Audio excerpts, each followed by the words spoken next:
ঐতিহাসিক প্রেক্ষাপটটা কল্পনা করার চেষ্টা করি, তাহলে যেটা বলবো যে আপনি লক্ষ্য করেন গত ৫৪ বছরে এই বাংলাদেশে যে রাজনৈতিক প্র্যাকটিস ছিল তার ভেতরে লাস্ট 15 ইয়ার্সে, গত 15 বছরে অথবা 16 বছরে আমরা কি দেখলাম?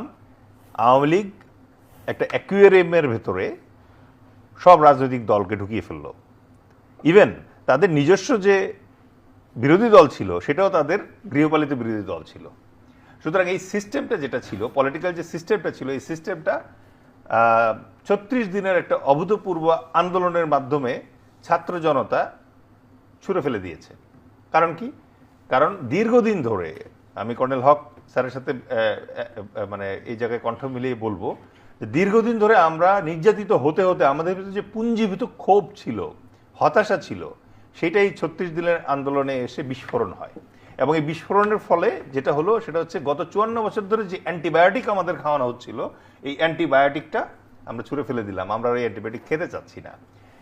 এই প্রেক্ষিতে একটা নতুন পরিস্থিতির উদ্ভব হলো।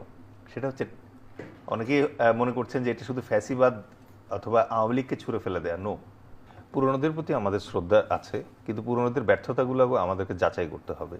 যেই দল ১৬ বছর চেষ্টা করে তাদের দলের সংবিধিত নেত্রী যিনি আছেন বেগম খালেদা জিয়া, তাকে মুক্ত করতে পারেনি, তার বাসার সামনে থেকে ট্রাকের মানে বালির ট্রাক সরাতে পারেনি, যেই দল ফ্যাসিজমের হাত থেকে আমাদেরকে রক্ষা করতে পারেনি, যেই দলের নেতাকে লন্ডনে থেকে তারপরে মানে এই দেশের যে দলটা আছে তাকে পরিচালনা করতে হয়েছে, তারা নিশ্চিত করতে পারেনি যে তাদের নেতা যেন দেশে আসে এবং জনগণের পাশে থেকে রাজনীতি করে, তাদের উপরে ঠিক কতটা আস্থা আপনি রাখবেন অথবা আমাদের মতো একটা নতুন পলিটিক্যাল পার্টি রাখবো, তার আগে আমার মনে হয় যথেষ্ট গবেষণা এবং বিশ্লেষণের প্রয়োজন আছে।